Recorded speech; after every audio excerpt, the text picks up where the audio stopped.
एक लड़का इतना गरीब था कि वह हर रोज खाने के लिए भटकता था और कहीं ना कहीं से खाना इकट्ठा करता था, पर हर रोज उसका खाना रोज चोरी हो जाता था। एक दिन उसे पता चला कि एक चूहा उसका खाना चुराता है, तो उसने उस चूहे को पकड़ा और उससे पूछा कि तुझे पता है मैं इतना गरीब हूँ, फिर भी तू मेरा खाना चुराता है। अगर तुझे खाना चुराना ही है तो किसी अमीर का क्यों नहीं चुराता। तो वह चूहा बोला कि तेरी किस्मत में जो कुछ चीजें लिखी है तुम्हें वही मिलेगी, भले तू कितनी भी कोशिश कर ले, भले तू कितना भी धन इकट्ठा कर ले, उसे तू अपने पास नहीं रख सकता। यह जानकर लड़के को बहुत आश्चर्य हुआ कि ऐसा कैसे हो सकता है। चूहे ने कहा कि अगर तुझे जानना ही है तेरी किस्मत में क्या लिखा है तो तुझे भगवान बुद्ध के पास जाना पड़ेगा, वही तुझे बता सकते हैं तुम्हारी किस्मत में क्या है। इसलिए वह लड़का भगवान बुद्ध से मिलने के लिए निकल पड़ा। चलते चलते बहुत रात हो गई थी, इसलिए रास्ते में उसे एक हवेली दिखी। उसने उस घर वालों से एक रात रहने के लिए इजाजत मांगी। उसे इजाजत मिल गई रहने के लिए। हवेली वालों ने लड़के से पूछा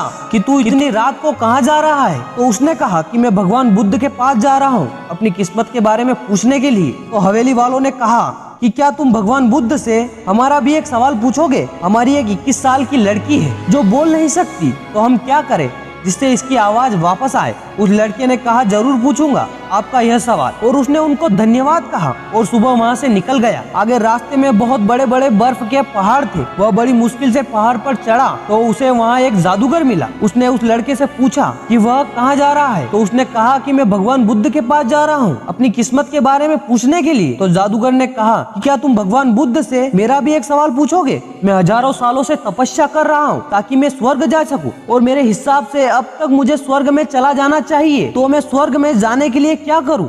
लड़के ने कहा ठीक है, मैं आपका सवाल भगवान बुद्ध से जरूर पूछूंगा। उस जादूगर के पास एक छड़ी थी। वह उस छड़ी की मदद से उस लड़के को बर्फ के पहाड़ से उस पार पहुंचा देता है। जब वह आगे बढ़ा तो उसके सामने बहुत बड़ी चुनौती थी। वहाँ बहुत बड़ी नदी थी जो वह खुद पार नहीं कर सकता था। तभी उसकी मुलाकात विशालकाय कछुए से हुई। कछुआ उसे लेकर जाने के लिए तैयार हो गया। फिर कछुए ने भी उससे वही सवाल पूछा, तुम कहाँ जा रहे हो। तो उसने सब बताया।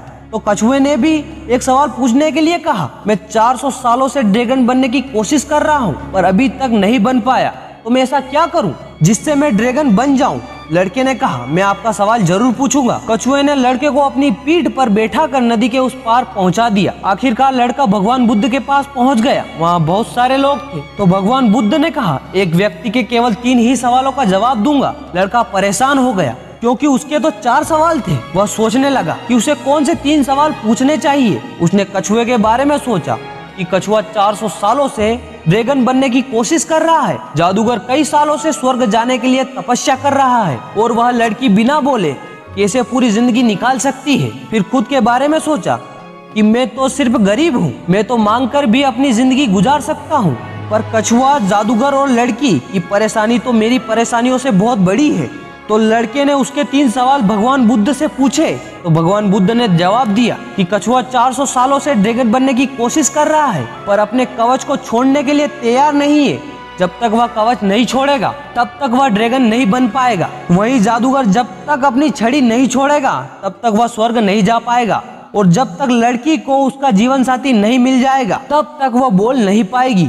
यह सब सुनकर लड़का वापस कछुए के पास आया और उसे सब कुछ बताया। तो कछुए ने अपना कवच निकाल दिया। कछुए ने जैसे ही अपना कवच निकाला उसमें से कीमती मोती निकले। वह मोती कछुए ने लड़के को दे दिए और ड्रैगन बन गया। फिर जादूगर के पास गया और सारी बात बताई। तो जादूगर ने अपनी जादू की छड़ी लड़के को दे दी और वह स्वर्ग में चला गया। उसके बाद लड़का उसी हवेली में गया जहाँ उसने रात गुजारी थी। जब वह वहाँ गया और सारी बात उन घर वालों को बताई तो उन्होंने उस लड़की की शादी उस लड़के के साथ करवा दी।